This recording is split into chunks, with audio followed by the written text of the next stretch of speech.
আল্লাহ আমার রব, এই রবি আমার সব। দামে দামে তুন মনে তারি অনুভব। তোমার দুনিয়াতে আমি যেদিকে তাকাই, অথই নিয়ামতে ডুবে আছি সবাই।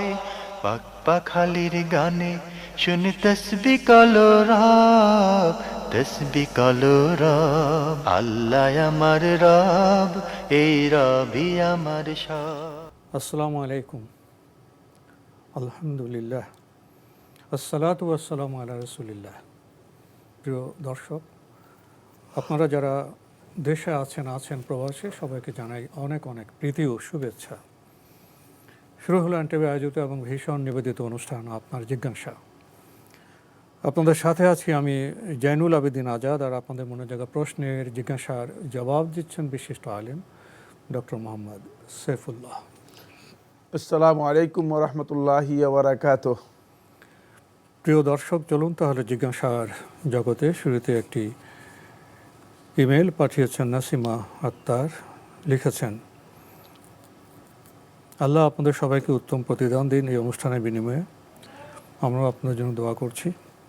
আপনার জন্য সুন্দর সুন্দর প্রশ্ন পাঠাতে পারেন। আপনার প্রশ্নে যাই। আপনি লিখেছেন, কোনো মুসলিম ব্যক্তি অমুসলিম কারো কাছ থেকে সুদে টাকা ধার নেন এবং দিতে পারেননি, পরিমাণ অনেক বেশি, 1.2 মিলিয়ন দিরহামের মতো। মৃত্যুর পরে দেনা কিভাবে হিসেব হবে?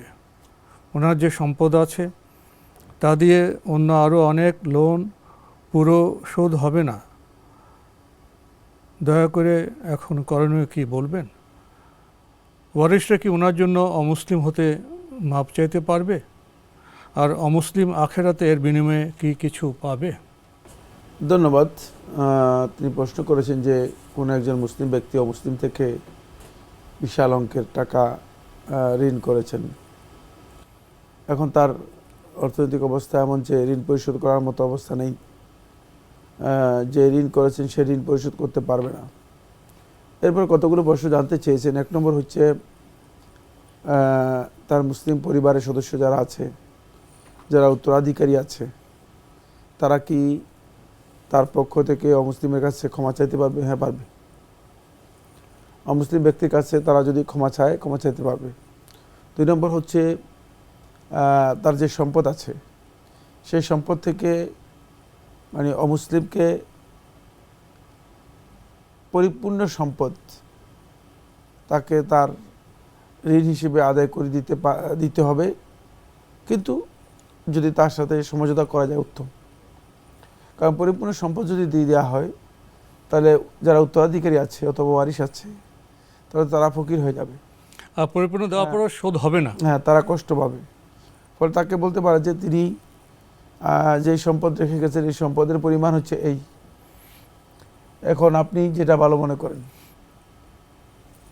যে আমরা আপনাকে কত দিব, আর কত অন্তপক্ষে ওয়ারিশরা যাতে করে জীবনযাপন করতে পারে, সুন্দরভাবে তারা চলতে পারে, এই জন্য কতটুকু রাখবো।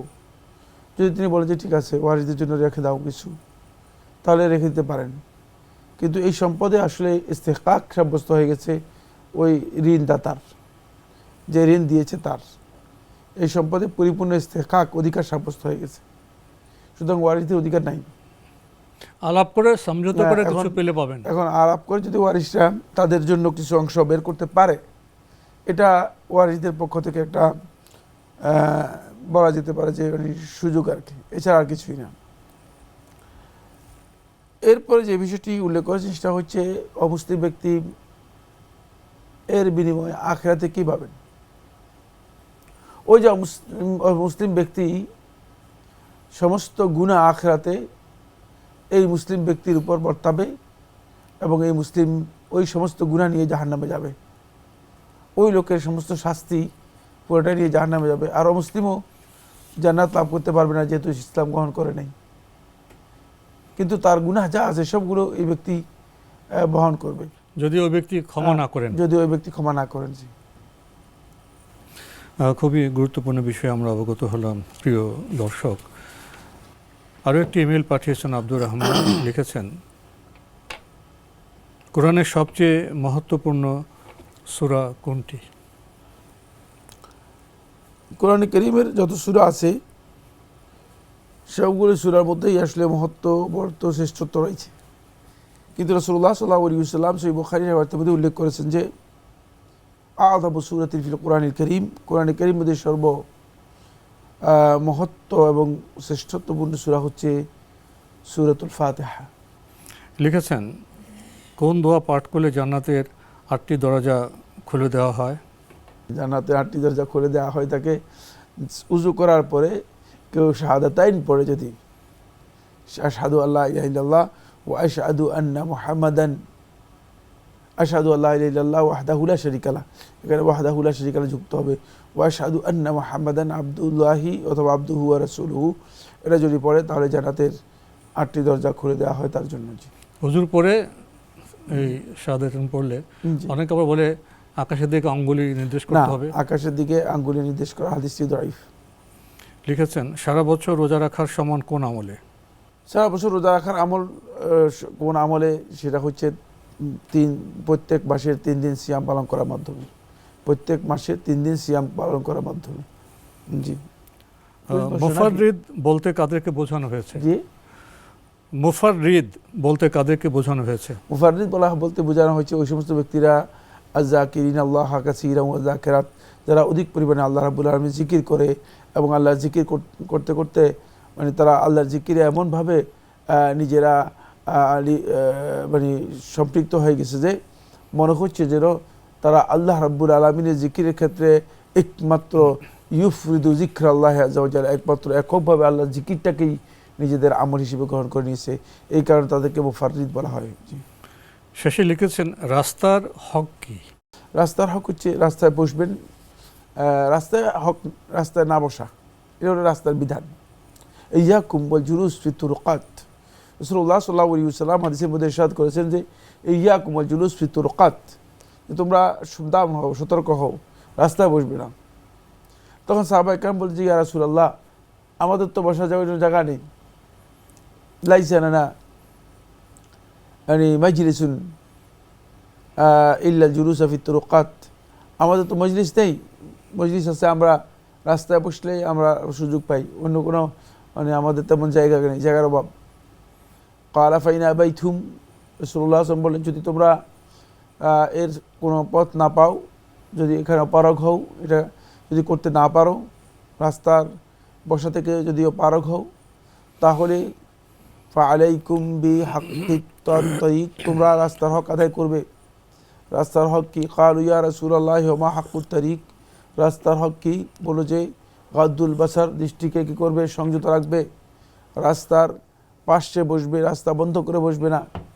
তারপরে রাস্তায় লোকদেরকে সহযোগিতা করবে, যারা মানে রাস্তা দিয়ে অতিক্রম করে যাচ্ছে তাদের কোনো কাজে প্রয়োজন হলে তাদেরকে সহযোগিতা করবে, এবং রাস্তায় যারা অতিক্রম করবে তাদেরকে সালাম দেবে। এই হচ্ছে রাস্তার হক। রাসূলুল্লাহ সাল্লাল্লাহু আলাইহি ওয়াসাল্লাম রাস্তার হকগুলো বর্ণনা করেছেন। এই হাদিস থেকে বোঝা যায় যে রাস্তায় যদি কেউ বসে তাহলে তাকে অবশ্যই রাস্তার যে হক আছে সেই হকগুলো সে আদায় করতে হবে, এবং সেই ক্ষেত্রে অবশ্যই রাস্তায়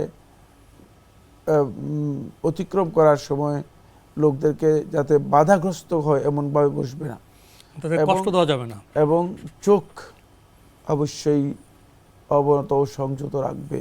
জি, আমরা জানলাম বিষয়টি সম্পর্কে। প্রিয় দর্শক, নতুন ইমেইলে যাচ্ছি, পাঠিয়েছেন মোহাম্মদ গোলাম রাব্বি, লিখেছেন স্বামী স্ত্রী পাশাপাশি দাঁড়িয়ে জামাতে সালাত আদায় করতে পারবে কি? না, পাশাপাশি দাঁড়িয়ে সালাত আদায় করতে পারবে না। স্বামী সামনে দাঁড়াবে, স্ত্রী পিছনে দাঁড়াবে। জি, আমরা জানলাম বিষয়টি সম্পর্কে। প্রিয় দর্শক, আমাদের হাতে একটি চিঠি, দীর্ঘ চিঠি, অনেক প্রশ্ন। চিঠিটি পাঠানো হয়েছে আয়েশা মার্কেট, শনিরাখড়া, ঢাকা থেকে। লিখেছেন কিয়ামতের দিন রাসূল সাল্লাল্লাহু আলাইহি ওয়াসাল্লাম সিজদায় পড়ে যাওয়ার আগ পর্যন্ত কি মানুষ আরশের ছায়াতেই থাকবে? এ ফজিলত পাবে আরশের নিচে ছায়া পাওয়ার? আমার জানা নেই। এটা এমন কোনো বিষয় নয় যেটার মধ্যে প্রবেশ করা জায়েজ। জি। আরও লিখেছেন, একজন নারী জীবনে দুবার শুধু বেশ কিছু টাকা হাতে পেল, মোহরানা টাকা ও বাবার সম্পত্তি ভাগের টাকা। প্রশ্ন হলো, সে যদি জীবনে এই দুইবার শুধু ফজিলতের আমল করে হাদিসে বর্ণিত, তবে কি সে ফজিলতগুলো পাবে? যেমন মসজিদ নির্মাণে কিছু টাকা দিল জান্নাতে ঘর পেতে, সদকে জারিয়া হিসেবে মাদ্রাসায় কিছু কোরআন দিল, কিছু গোপন সাদাকা করলো যাতে ডান হাত না জানে বাম হাত কি দিল, কিয়ামতের দিন আরশের নিচে ছায়া পেতে আল্লাহর ভালোবাসার জন্য যাদের সে ভালোবাসে সেসব নারীদের জন্য কিছু খরচ করলো কিয়ামতের দিন আল্লাহর বা আরশের ডান দিকে বসার স্থান পেতে, কিছু মানুষকে ইফতার করালো যাতে তার ফরজ সিয়ামের সমপরিমাণ সওয়াব পায়, জান্নাতের ভেতর থেকে বাহির দেখা যায় এমন বালাখানা পেতে মানুষকে খাওয়ালো, মানব কল্যাণের ফজিলত পেতে চাচার কিছু ঋণ পরিশোধ করে দেয়া ও ব্যবসা করতে টাকা দেয়া। উপরের কাজগুলো জীবনে দুবার করলেই হবে হাতে টাকা পেলে, নাকি সারা জীবন করতে হবে ফজিলত পেতে? আপনার এই প্রশ্নের উত্তর আল্লাহ তাআলা সবচেয়ে ভালো জানেন। বাকি আল্লাহ রাব্বুল আলামিন আল্লাহর বান্দা যেই ইচ্ছা বা নিয়তে খরচ করবেন অথবা কাজ করবেন, যদি তার ইখলাস ঠিক থাকে, তার অন্তর যদি সত্যিকার অর্থে আল্লাহর জন্য হয়ে থাকে, আল্লাহর সন্তুষ্টিকে যদি তিনি অগ্রাধিকার দিয়ে থাকেন, আর তার ওই আমলটা যদি ইখলাসুল আমলি লিল্লাহ একমাত্র আল্লাহর জন্য হয়ে থাকে, তাহলে আল্লাহ রাব্বুল আলামিন এর মধ্যে তাকে এই ফজিলত দিতে কোনো ধরনের আল্লাহ তাআলার কাছে বাধা নেই। কারণ আল্লাহ রাব্বুল আলামিনের কাছে অভাব নেই, তিনি দিতে পারেন। কিন্তু মানে এই আমল পাবে কিনা আমি বলতে পারবো না, কারণ হচ্ছে আমাকে বলতে হলে দলিলের ভিত্তিতে বলতে হবে। এখানে এই ধরনের বক্তব্যের জন্য কোনো দলিল আমার কাছে নেই। জি। প্রিয় দর্শক লিখেছেন, রাসূল সাল্লাল্লাহু আলাইহি ওয়াসাল্লাম নিজের জন্য উসিলা আশা করেছেন, যদি উনি পান তবে কি উনি আল্লাহর সবচেয়ে কাছে থাকবেন জান্নাতে? কেননা আমরা জেনেছি উসিলার পরেই আরশ আল্লাহ তাআলার। তাহলে কি যারা জান্নাতে রাসূল সাল্লাল্লাহু আলাইহি ওয়াসাল্লামের সাথে থাকবেন তারা আল্লাহর সবচেয়ে কাছে থাকবেন? কেননা যদি রাসূল সাল্লাল্লাহু আলাইহি ওয়াসাল্লাম উসিলা পান আর যদি উসিলার পরেই আল্লাহর আরশ হয়। মুগাইয়াবাতের বিষয় এগুলো আন্দাজ, আল্লাহ তাআলা সবচেয়ে ভালো জানেন। অদৃশ্য জ্ঞানের বিষয় আসলে আন্দাজ করে এগুলো বলার কোনো সুযোগ নেই। আর ওসিলা যে আপনাকে আরশের কাছাকাছি বলেছে, এটা কে বলেছে আমার জানা নেই, এই মর্মে কোনো হাদিস আমার জানা নেই। হ্যাঁ, ওসিলা জান্নাতের একটা উচ্চ মাকাম, উচ্চ গ্রেড, উচ্চ দরজা, কিন্তু এটা যে আরশের কাছাকাছি এই বক্তব্য আপনি আমার মনে হচ্ছে যেন কারো কাছ থেকে জেনেছেন অথবা নিজে তৈরি করেছেন। সুতরাং এগুলো নিজে তৈরি করে জান্নাতের ব্যাপারে আন্দাজে কোনো অনুমান করা মুগাইয়াবাতের বিষয়ে কল্পনা করার মতো, কল্পনার এখানে কোনো জায়গাই নেই।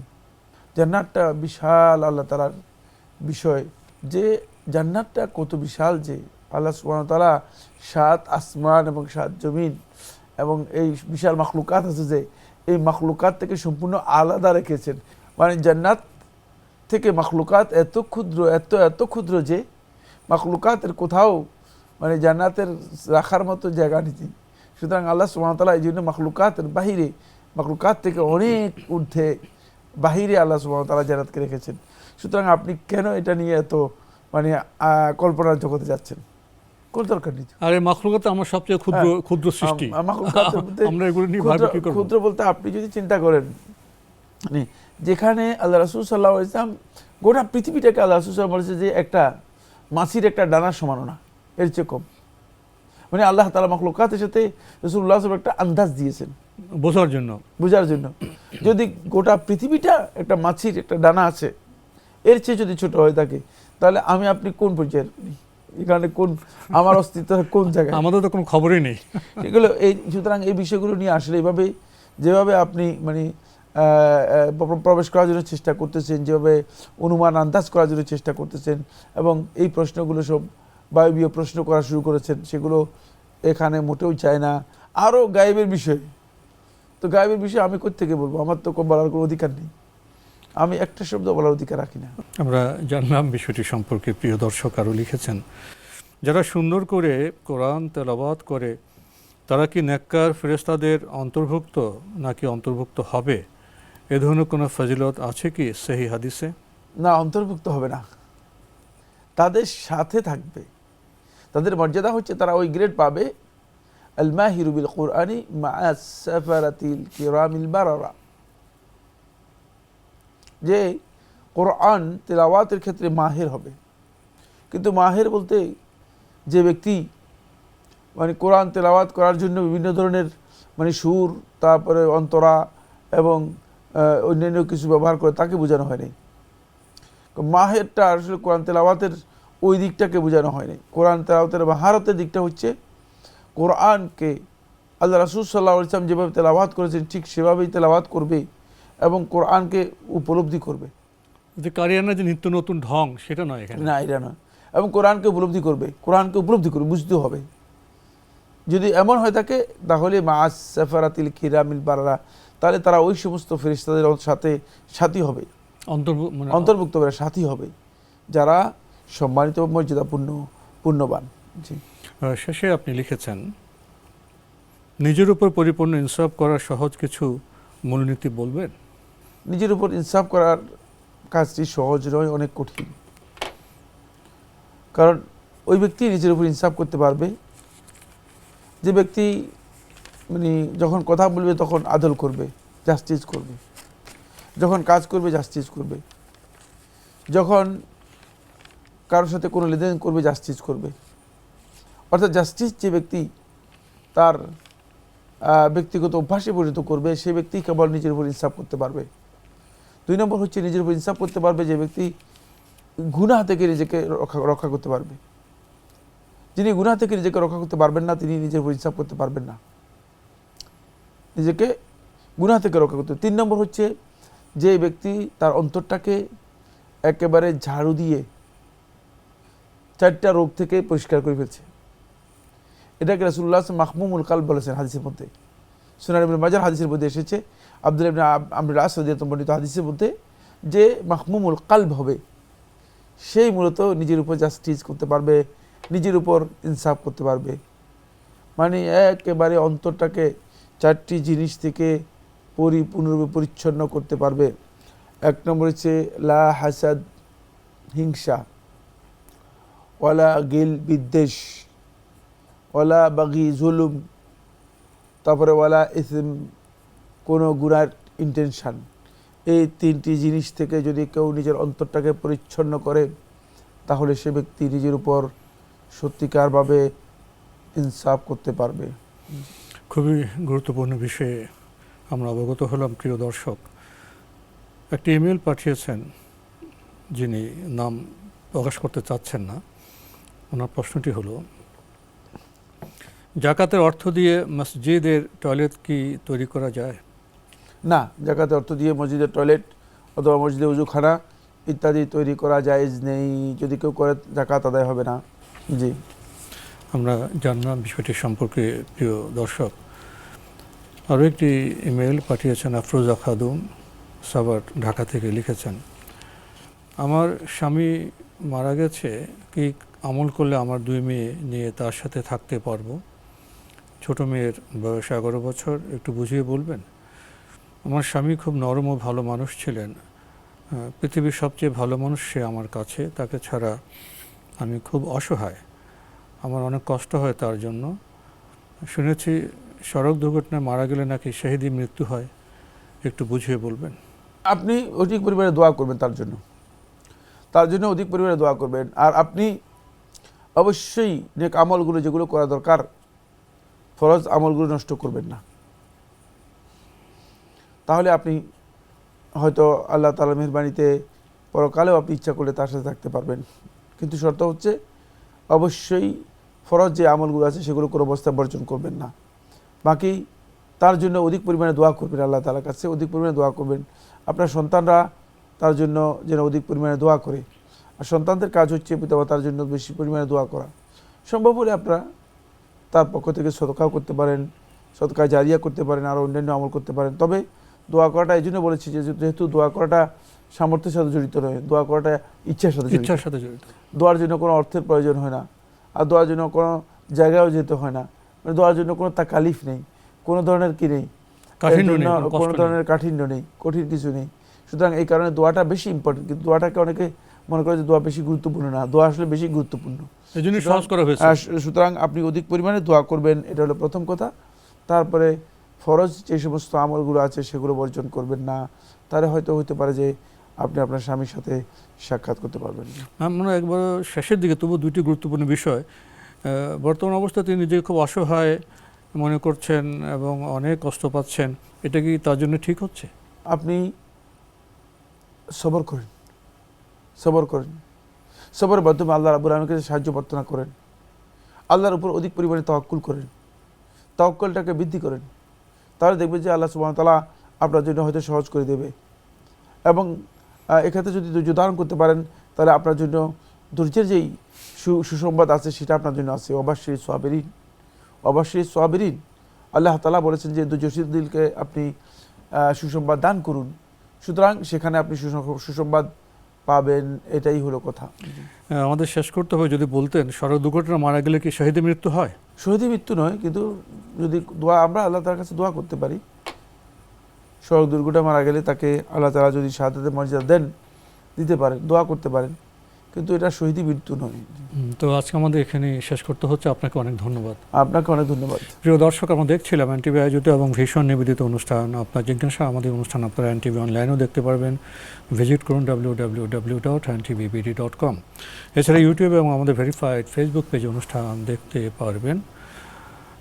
শহীদি মৃত্যুর আকাঙ্ক্ষা আমরা করি, তো শহীদ করা সে বিষয়ে আমাদের জানতে হবে এবং আকাঙ্ক্ষাটা যেন আমাদের মজবুত হয় সে বিষয়ে আমাদের সচেতন থাকতে হবে। প্রিয় দর্শক, চিঠি লিখুন, প্রশ্ন পাঠান আমাদের ঠিকানায়। পরিচালক আপনার জিজ্ঞাসা, এনটিভি, বিএসসি ভবন, ৭ম তলা, ১০২ কাজী নজরুল ইসলাম অ্যাভিনিউ, কারওয়ান বাজার, ঢাকা ১২১৫। ইমেল অ্যাড্রেস আপনার জিজ্ঞাসা @ntvbd.com। মহান আল্লাহ আমাদের সবাইকে নিরাপদে রাখুন, রাখুন শান্তিতে। আসসালামু আলাইকুম। আমার রব, এই রবি আমার সব, দামে দামে তুন মনে তারি অনুভব। তোমার দুনিয়াতে আমি যেদিকে তাকাই, অথই নিয়ামতে ডুবে আছি সবাই। পাক পাখালির গানে শুনি তসবি কালো রব, তসবি কালো রব। আল্লাহ আমার রব, এই রবি আমার সব।